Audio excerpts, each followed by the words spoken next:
Assalamualaikum Kak. Waalaikumsalam. Alhamdulillah. Alhamdulillah. Gimana kabarnya? Kak Ade Alhamdulillah. ya ini ya? Iya, betul. Oke. Baik, kita mulai saja ya Kak? Boleh, boleh. Oke. Bismillahirrahmanirrahim. Assalamualaikum warahmatullahi wabarakatuh. Innal hamdalillah nahmaduhu wa nasta'inuhu wa nastaghfiruh wa na'udzu billahi min syururi anfusina wa sayyiati a'malina may yahdihillahu fala mudhillalah wa may yudlil fala hadiyalah.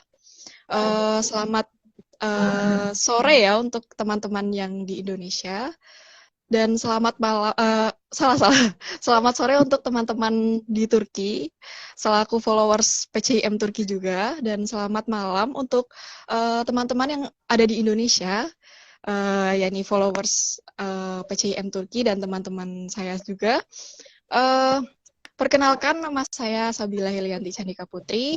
Sekarang saya sekolah di Bandarma Onyedi Eylul Universitesi, dan perkenankan saya untuk membawakan acara pada sore dan di Indonesia malam hari ini dengan tema ngabuburit bareng ya Kak. Dan di samping saya sudah ada pembicara yang Masya Allah luar biasa ini, yaitu Dr. Ade Sumiadi, SPM MSI. Betul ya Kak? Betul. Ya, beliau adalah salah satu dosen Universitas Muhammadiyah Jakarta, betul Kak? Betul. Dan alumni Seljuk University ya. Masya Allah luar biasa. Oke Kak Ade, silakan saya persilakan untuk menyampaikan materi pada sore dan di Indonesia malam hari ini. Terima kasih. Baik, Assalamualaikum warahmatullahi wabarakatuh. Waalaikumsalam warahmatullahi wabarakatuh. Baik, teman-teman, selamat malam untuk teman-teman di Indonesia dan juga selamat sore untuk teman-teman yang di Turki ya. Di Turki ya benar-benar ngabuburit ya. Kalau misalnya di Indonesia udah buka nih, udah jam 7 kan. Betul. Iya. Ya mungkin kita bincang-bincang saja sebenarnya sih terkait dengan beberapa hal yang mudah-mudahan bisa bermanfaat bagi kita semua gitu ya. Mungkin perkenalan dulu, nama saya Ade Sumiahadi, biasa dipanggil Ade. Saya S1-nya di UMJ, kebetulan alumni UMJ gitu ya. Terus kemudian S2-nya di IPB dan kemarin S3-nya di Seljuk University. Ambil jurusan budidaya tanaman atau ilmu tanaman di pertanian. Karena sekarang Fakultas Pertanian UMJ Prodi.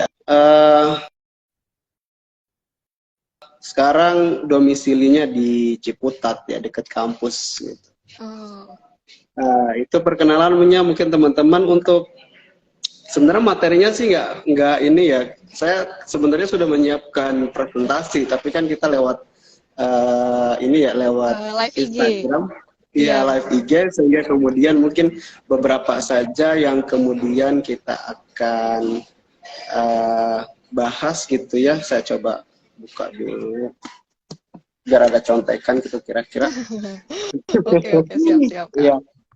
Ya sebenarnya temanya ringan sih sebenarnya. Saya nggak mau bawa tema yang begitu berat karena kan semua di sini keilmuannya kan beda-beda ya, sehingga kalau misalnya kita bawa tema yang berat nanti kemudian nggak nyambung kira-kira karena keilmuan yang beda-beda tersebut. Sehingga saya bawa tema yang ringan yang kemudian bisa diikuti dan juga mudah-mudahan bermanfaat bagi kita semua, bagi baik-baik teman-teman yang ada di Turki maupun teman-teman yang ada di Indonesia yang mengikuti live streaming atau live IG ini ya teman-teman. Baik, terkait dengan temanya yaitu ngabuburit asik gitu ya, mudah-mudahan asik sih, ngabuburit asik dengan bercocok tanam. Iya.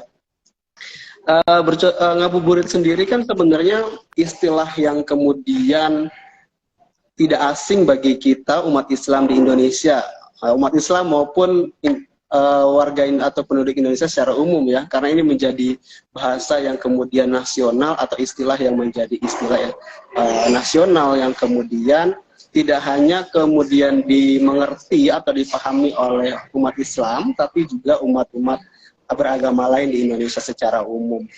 Nah, ngabuburit itu sendiri sebenarnya asalnya dari bahasa Sunda. Nah, kebetulan saya orang Sunda nih ya. Oh gitu ya. Ngabuburit itu berasal dari kata burit. Burit itu mungkin dari bahasa lain artinya agak sedikit berbeda, Ya. tetapi dalam bahasa Sunda burit itu artinya petang. Ya, jadi ngabuburit itu artinya adalah menunggu waktu petang, kira-kira seperti itu. Ya, jadi kalau kita kemudian mendefinisikan ngabuburit sebagai kegiatan yang dilakukan untuk menunggu waktu petang atau waktu berbuka, waktu azan maghrib gitu ya. Itu istilahnya dari bahasa Sunda, burit itu artinya petang atau sore. Sehingga kemudian didefinisikan, dan ini definisinya kemudian menjadi definisi nasional. Teman-teman bisa cek di KBBI, ada istilah ngabuburit itu adalah kegiatan yang dilakukan untuk menunggu waktu petang atau waktu berbuka puasa di bulan Ramadan.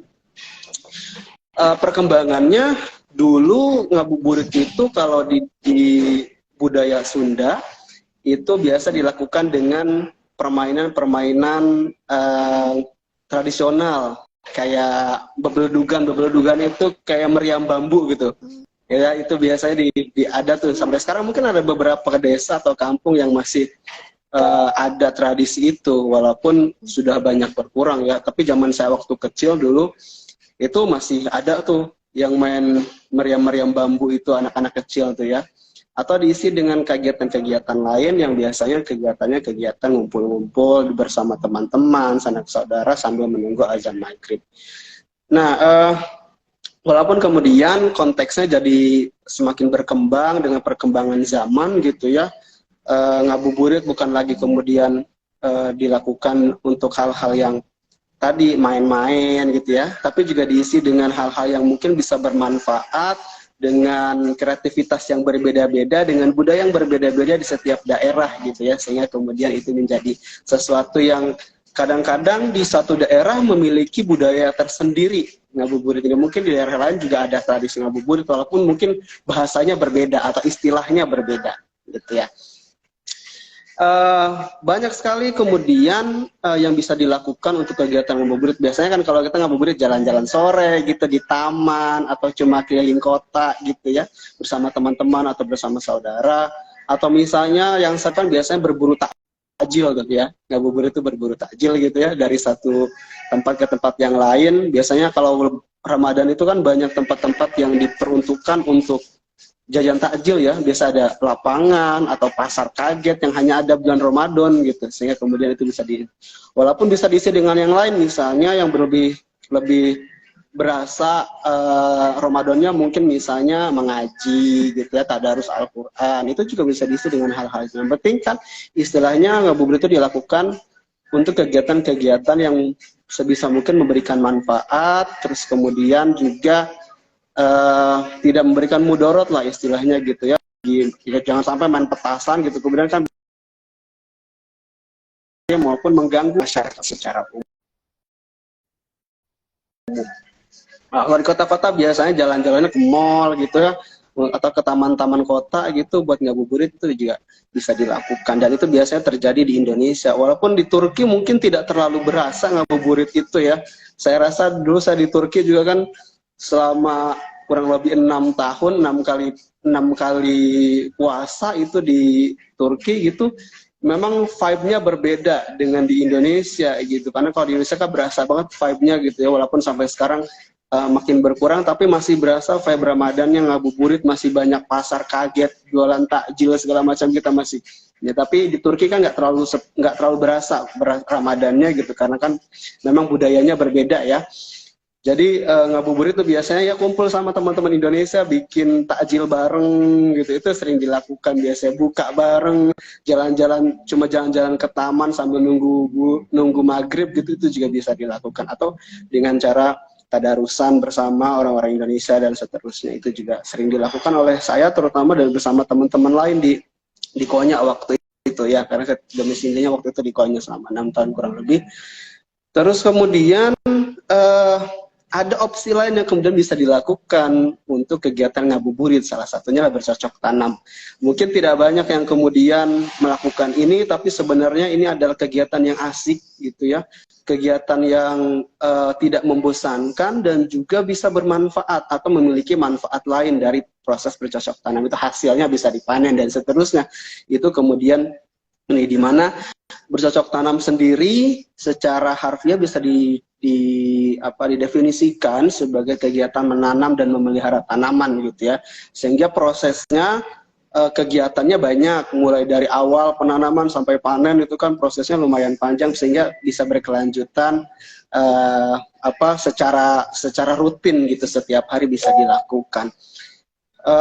Walaupun mungkin bagi beberapa orang kegiatan bercocok tanam itu masih diasosiasikan dengan kegiatan-kegiatan yang kotor gitu ya, maksudnya kotor-kotoran dengan main tanah, terus kemudian membutuhkan lahan yang luas gitu ya, karena kan konotasinya kalau kita bercocok tanam nanamnya padi gitu ya di Indonesia tuh ya, terus misalnya singkong gitu atau ubi yang jagung yang kemudian butuh lahan luas gitu, padahal bercocok tanam itu bisa dilakukan secara sederhana, terus kemudian simple, tidak membutuhkan tanah yang banyak atau lahan yang luas, terus kemudian bisa menggunakan hal-hal atau bahan-bahan dan alat-alat yang sederhana yang kemudian bisa kita lakukan untuk mengisi waktu luang setelah misalnya selesai masak buat buka gitu ya, masih ada waktu buat sebelum maghrib, bisa nanam dulu gitu, atau misalnya melakukan pemeliharaan penanaman dan seterusnya. Gimana bercocok tanam ini bukan hanya kemudian untuk tujuan produksi, kan kalau misalnya bercocok tanam itu tujuan produksi, menghasilkan tanaman, menghasilkan produksi tanaman yang melimpah dan seterusnya, tapi juga sekedar menyalurkan hobi misalnya, atau mengisi waktu luang tadi menunggu waktu maghrib kan, atau ngabuburit, ini bisa dilakukan dengan cara bercocok tanam.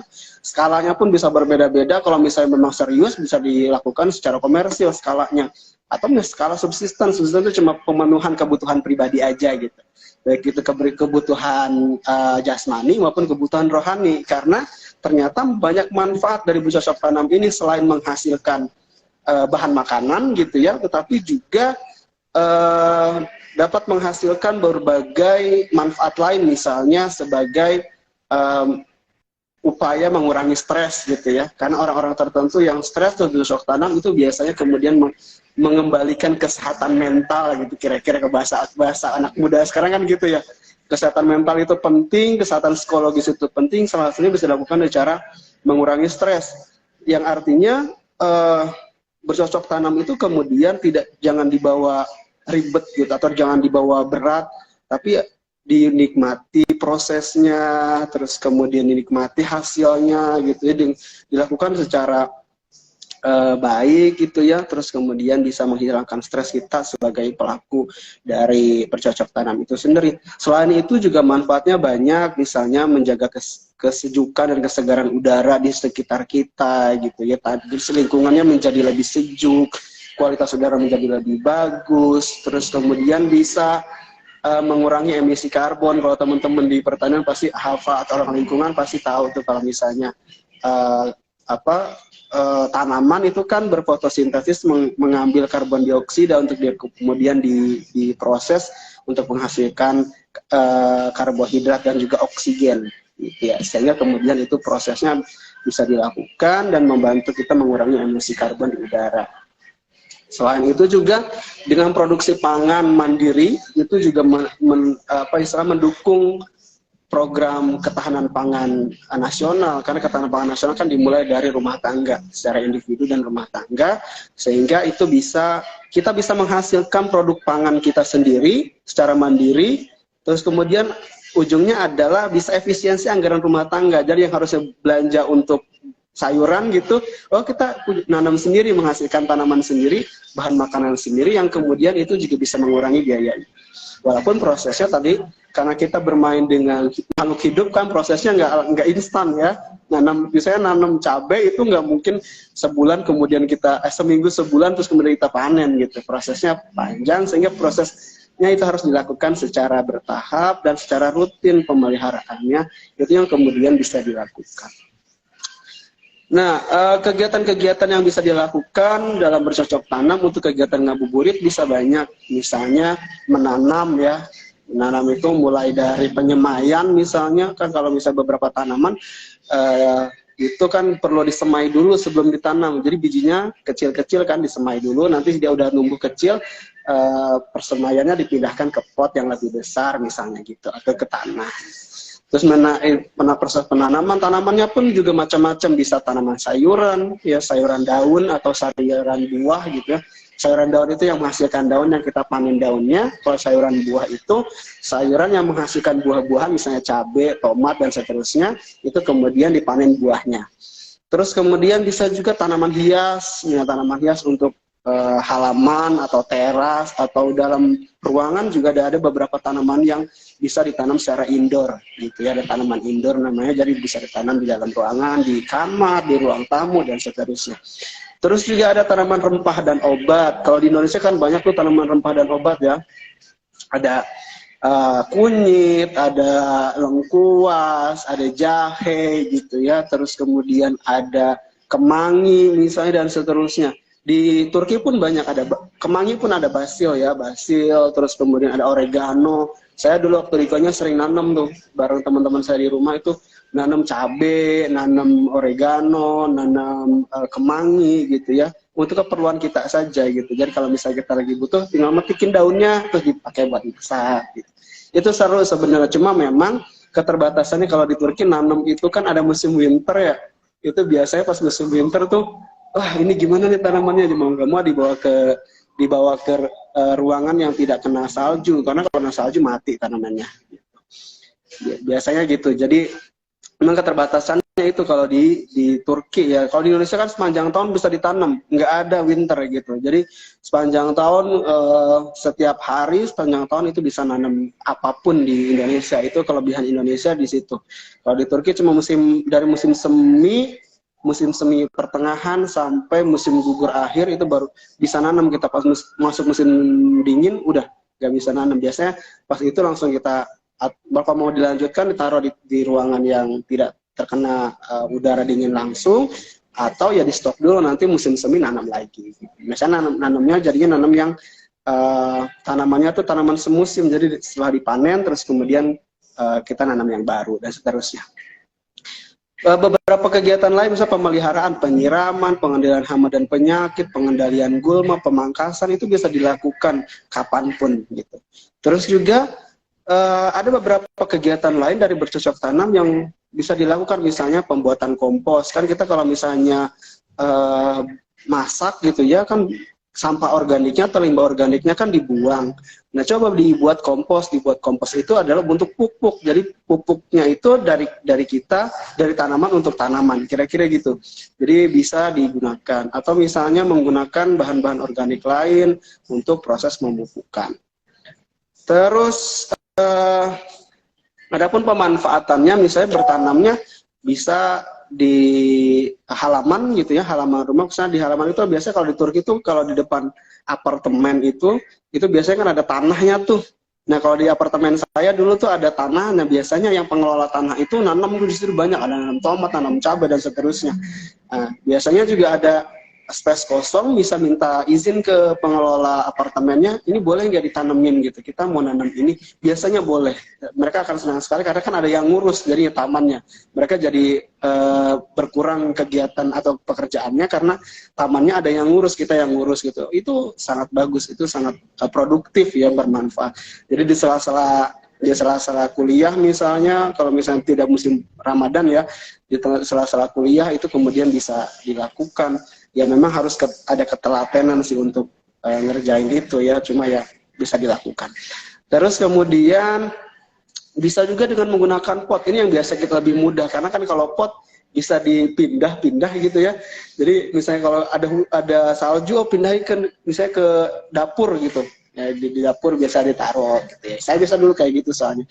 Jadi ada namanya pot planting. Pot planting itu penanaman tanaman di dalam wadah. Wadahnya belum nggak mesti pot yang plastik itu atau pot yang keramik gitu, nggak mesti. dari polybag, menggunakan bahan-bahan bekas juga nggak apa-apa. Yang penting itu kan buat nanam, bisa buat wadah si media tanam untuk penanaman tanamannya. Bisa juga dengan vertikultur. Kalau vertikultur butuh struktur ya, itu mungkin agak kerjaan sedikit. Mungkin bagi cewek-cewek agak susah bikin strukturnya, harus maku-maku segala macam ya, itu bisa disesuaikan saja. Terus ada hidroponik ada teknologinya, walaupun ada hidroponik sederhana yang tidak pakai teknologi bisa dilakukan. Jadi hidroponik itu pakai air media tanam yang nggak pakai media tanam apa-apa. Jadi dia bertanam di atas air.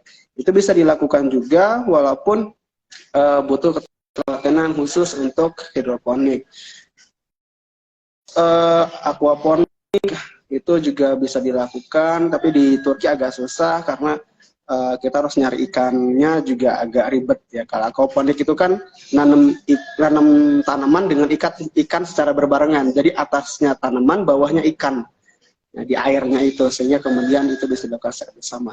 Atau dengan model wall gardening. Wall gardening itu pemanfaatan dinding sebagai media penempatan untuk tanaman. Ya, jadi biasanya kalau di kota-kota itu, di Jakarta tuh ada beberapa tembok yang digunakan untuk nempelin tanaman tuh.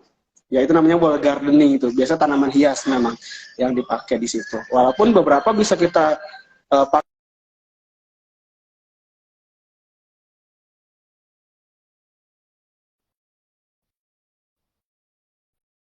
di tembok belakang rumah, misalnya daripada tembok belakang rumah nggak dipakai buat apa-apa, mending itu ditempelin tanaman tuh, bisa menghasilkan bahan makanan kira-kira. Terus ada hanging basket itu atau hanging plant itu, jadi tanamannya ditaruh di basket. Basket tuh kayak pot gitu ya, terus digantung-gantung, itu namanya hanging basket. Jadi itu istilah-istilah yang sebenarnya praktiknya sudah kita temukan sehari-hari, cuma mungkin istilahnya aja yang kemudian agak sedikit asing karena ini memang dipelajari di pertanian gitu, masalah-masalah seperti ini, terutama di pertanian perkotaan ya. Karena UMJ kan memang di tengah kota gitu ya, di Jakarta, walaupun Jakarta coret ya, maksudnya Tangerang Selatan, tapi sehingga kemudian pertaniannya mengarah kepada pertanian perkotaan fokusnya, sehingga kemudian beberapa teknologinya memang teknologi perkotaan. Terus kemudian bisa juga kemudian bertani itu dengan menanam kecambah, atau kecambah ya, toge. Nah, toge. Itu menanam toge itu gampang banget ya, pokoknya si kecambah itu taruh aja di wadah, terus kemudian taruh tisu. Kayak kita bikin percobaan IPA dulu, biologi di SMA ya gitu ya, SMP, SMA gitu. Betul, itu nanam toge sangat gampang. Dia butuh waktu cuma 3-7 hari tergantung jenis benih yang digunakan ya. Itu juga bisa dilakukan dan itu sangat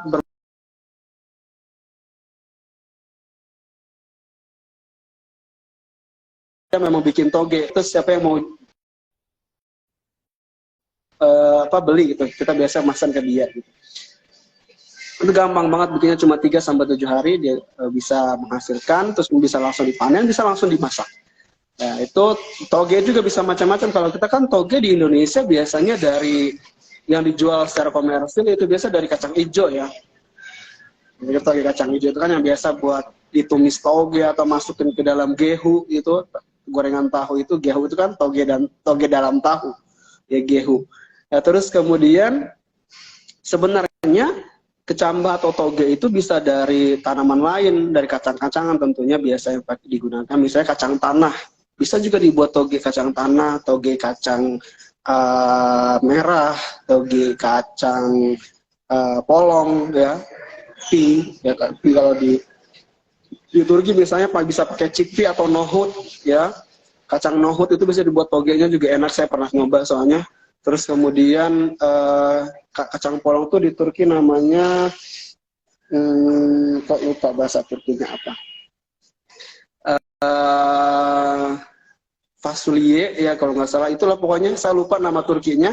Pokoknya kacang-kacangan, semua jenis kacang-kacangan itu bisa dibuat toge gitu, dan biasanya memang rasanya agak sedikit berbeda walaupun secara umum sama. Dan Kalau dari kacang tanah itu togenya besar-besar dan rasanya manis, lebih manis daripada toge biasa. Itu bisa dilakukan. Atau ada lagi microgreens. Kalau teman-teman pernah dengar, mungkin tidak banyak yang pernah dengar microgreens. Microgreens itu semacam kecambah tapi lebih tua umurnya. Kalau kecambah kan umurnya sampai 7 hari maksimal dan biasanya belum muncul daun kan, itu dipanen. Kalau microgreens itu tanamannya udah lebih tua dari toge, jadi umurnya sudah 7 sampai 21 hari tergantung jenis tanamannya, dan biasanya dia menggunakan media tanam memang untuk nanam sehingga dia berdiri gitu. Nanti udah umurnya udah muncul daun utama atau daun sejati, itu kemudian dipotong, diambil. Nah, itu biasanya ada di salad atau di garnish tanaman makanan-makanan restoran tuh. Yang kecil-kecil tanamannya itu, nah itu namanya microgreens. Nah, itu juga bisa diproduksi sendiri oleh kita, dan itu memang kecambah dan microgreens ini nutrisinya jauh lebih tinggi dibandingkan dengan tanaman dewasanya. Itu nutrisinya bisa sampai 40 kali lipat nilai gizinya. Maka disebut dengan superfood. Ya, microgreens itu superfood karena memang jauh lebih tinggi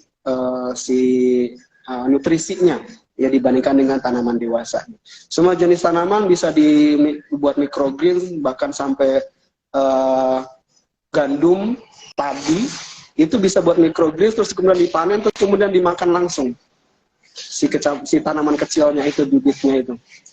Nah, untuk penggunaan bahan media tanam dan peralatan itu bisa sesederhana mungkin ya. Bisa menggunakan, kalau potnya itu kan, kalau kita nggak mau beli pot yang mahal kan, kalau bisa banyak kan mahal tuh ya. Kalau beli pot yang plastik itu bisa pakai barang-barang bekas, misalnya bekas botol minum gitu ya, atau misalnya bekas ember nugget atau es krim, atau bisa pakai apapun yang kemudian itu bisa mengurangi biaya produksi gitu ya, sehingga kemudian bisa dilakukan secara gampang, secara mudah, dan juga murah gitu ya. Media tanamnya pun bisa menggunakan media tanam apa saja, tanah bisa, kokopit bisa, arang sekam bisa. Tapi kalau misalnya di Turki kan nggak ada arang sekam ya, agak susah memang. Di Indonesia kan arang sekam banyak banget dan murah gitu, sehingga kemudian bisa dibeli. Kalau di Turki agak susah, sehingga di Turki memang bisa pakai media tanam yang bisa dibeli. Itu biasanya di Ayusbir tuh suka ada media tanam tuh. Saya kalau ke Ayusbir suka beli tuh. Ayusbir suka ada bagian spot spot buat tanaman-tanaman, ada media tanamnya juga, itu bisa beli di situ, murah juga harganya. Waktu itu ya, nggak tahu sekarang karena kan kursnya sudah berbeda tuh. Dulu sih murah banget sehingga bisa itu.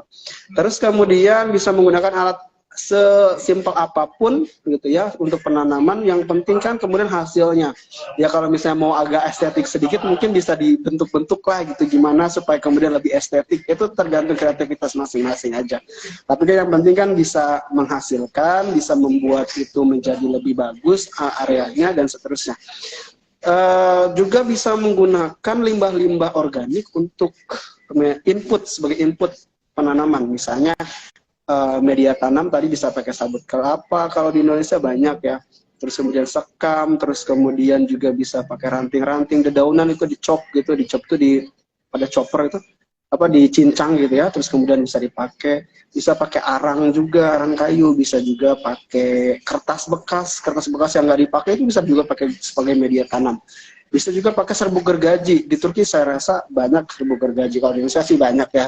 Biasa bisa ditemukan dimanapun. Di Turki juga harusnya banyak, karena kan di Turki juga banyak kayu, pengolahan kayu kan, sehingga kemudian itu bisa dipakai juga. Kalau nggak mau ribet ya tinggal beli aja sebenarnya kan di toko gitu, toko pertanian, untuk digunakan sebagai media tanam. Terus kemudian kalau yang anorganik sebenarnya bisa pakai pasir nanamnya, bisa nanam tuh bisa pakai pasir, bisa juga pakai kerikil, bisa juga ya. Tapi memang karena dia porus itu tidak bisa menahan air gitu ya, sehingga harus sering-sering disiram. Kalau itu walaupun bisa dipakai tapi harus sering-sering disiram karena memang porus tadi, dia tidak bisa menahan air. Kalau tanah kan dia bisa menahan air, sehingga siramnya cuma cukup sehari sekali atau sehari 2 kali. Kalau itu lebih sering disiram karena sifatnya porus. Terus menggunakan beberapa sampah organik, misalnya tadi cangkang telur, sisa makanan, sisa bahan makanan, cangkang telur, terus kemudian ampas kopi, ampas teh, terus kemudian juga sisa-sisa sayuran yang tidak dipakai gitu kan. Kalau kita motong sayuran kan dibuang tuh, atau dikupas bawang gitu kan, itu kan nggak digunakan tuh, bisa dibuang. Nah itu bisa digunakan untuk bahan kompos gitu ya, sehingga kemudian nantinya bisa digunakan untuk pemupukan gitu. Atau misalnya bisa menggunakan limbah cair, misalnya cucian beras, air cucian beras itu jangan dibuang, itu nutrisinya sangat tinggi buat tanaman tuh ya. Itu air cucian beras itu jangan dibuang begitu saja karena nutrisinya tinggi, itu bisa dipakai buat nyiram tanaman. Jadi nyiram tanamannya pakai cucian beras itu pasti bagus tanamannya ya. Bekas nyuci beras, kemudian nyuci makanan gitu, bahan makanan, nyuci daging atau nyuci ikan atau nyuci sayuran. Si airnya itu bisa dipakai buat menyiram tanaman. Itu selain bagus untuk karena dia mengandung nutrisi, juga bisa menghemat air ya. Jadi kita nggak pakai air bersih untuk menyiram tanaman, karena kan tadi air kan di Turki kan bayar ya. Kalau di Indonesia kan kita nggak, beberapa kan nggak bayar, nggak pakai pump gitu, bisa pakai langsung dari air tanah. Kalau di Turki kan bayar. Saya soalnya dulu kan ngontrak ya, maksudnya bareng sama teman-teman ngontrak rumah gitu. Itu kan bayar air, apalagi sekarang mungkin lumayan mahal. Kalau dulu kan nggak terlalu mahal ya, kalau sekarang kan kursnya juga udah berubah, sehingga air pasti mahal tuh harganya. Sehingga kan sayang gitu kalau kita pakai air bersih, mendingan pakai air yang limbah tadi, sisa nyuci, sisa apa itu bisa disiramkan. Tapi jangan habis nyuci pakaian disiram ke situ, karena deterjennya terlalu tinggi, itu bisa mati tanaman. Kalau mau nanti dilarutkan dulu dengan air biasa supaya tidak terlalu tinggi konsentrasi deterjennya, sehingga baru bisa disiramkan. Terus kemudian air bekas mandi juga bisa. Mungkin ada teman-teman yang sering berendam gitu ya di bathtub gitu, airnya juga kan sayang kalau dibuang tuh banyak banget kan biasanya. Itu juga bisa dipakai buat nyiram tanaman. Itu saya rasa mungkin silakan kalau misalnya ada yang mau diskusi terkait dengan kegiatan bercocok tanam. Oke, terima kasih Kak Ade, ini ternyata Masya Allah luar biasa banget ilmunya ya yang udah disampaikan. Sekarang bagi teman-teman yang mau bertanya, ya saya persilahkan nih. Ada yang mau bertanya? Atau sebelumnya saya mau tanya dulu nih Kak. Boleh. Boleh ya? Boleh dong. Ini kan Masya Allah tadi kan udah dijelasin gimana media cocok tanam, gimana caranya, terus kira-kira apa aja tanaman-tanaman itu Kak. Tapi Kak, ini kan kadang kita nih generasi-generasi mager ya Kak ya. Iya. Buat memulai itu lebih baik gimana ya Kak buat memulai bercocok tanam gitu Kak? Oke, memang ya saya akuin memang untuk memulai itu agak susah ya. Tapi kalau udah kecemplung biasanya tuh akan ketagihan gitu ya. Memang memulainya agak susah. Mungkin bisa dimulai dengan hal-hal yang sederhana, misalnya beli tanaman kan kalau misalnya ada pasar tuh, kan di Turki itu banyak pasar ya biasanya.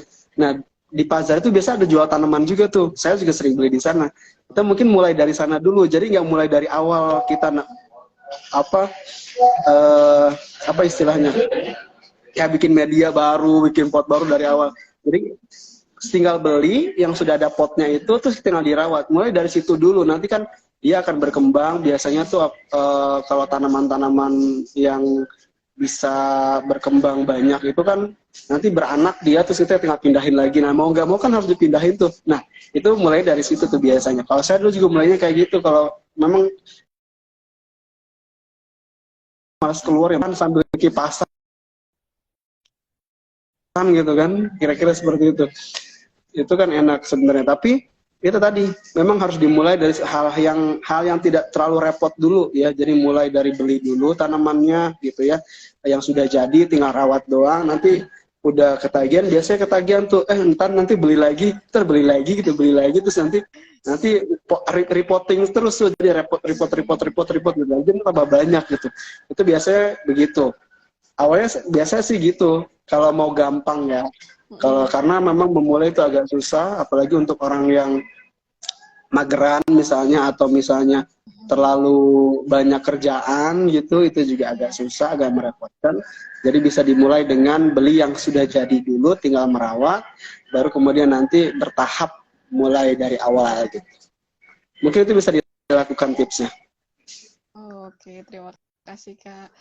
Dari teman-teman nih, ada yang mau bertanya sebelumnya? Tentang, karena kita ngabuburit bareng ya. Masya Allah. Ngabuburit kita berbeda nih.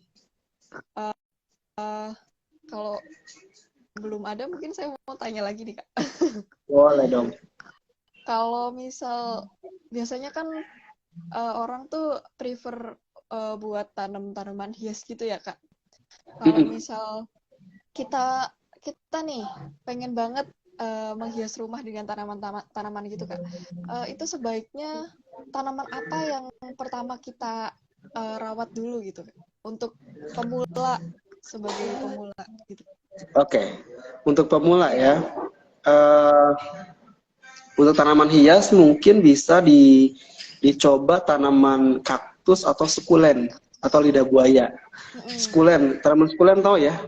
Tanaman kayak mirip cocor bebek yang dia agak apa istilahnya? Banyak airnya gitu kira kandungannya. Itu biasanya kan tanamannya tuh tahan kering. Sehingga kemudian biasanya yang pemula itu yang agak mageran, masih mageran gitu ya, nyiramnya nggak harus tiap hari. Kalau itu mungkin 2 hari sekali, 3 hari sekali baru disiram gitu.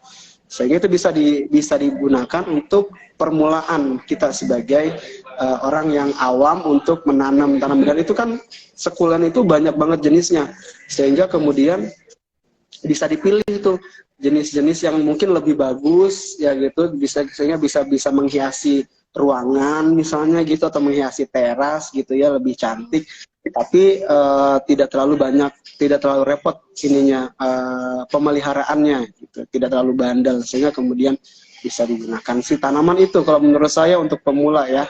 Iya. Tanaman-tanaman itu sebenarnya bisa ditanam di dalam rumah nggak sih? Soalnya ada beberapa orang yang bilang kalau tanaman itu kalau malam tuh bisa ngeluarin karbon dioksida gitu Kak. Bisa nggak sebenarnya? Oke. Mengeluarkan karbon dioksida itu semua makhluk hidup kan mengeluarkan karbon dioksida ya. Termasuk manusia kan yang bisa dikeluarkan cuma karbon dioksida.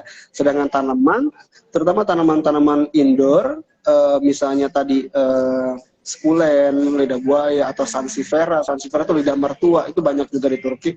Sekarang itu bisa digunakan untuk di dalam ruangan karena punya sifat, terutama lidah mertua itu dia anti radiasi, dia menyerap radiasi yang ada di ruangan.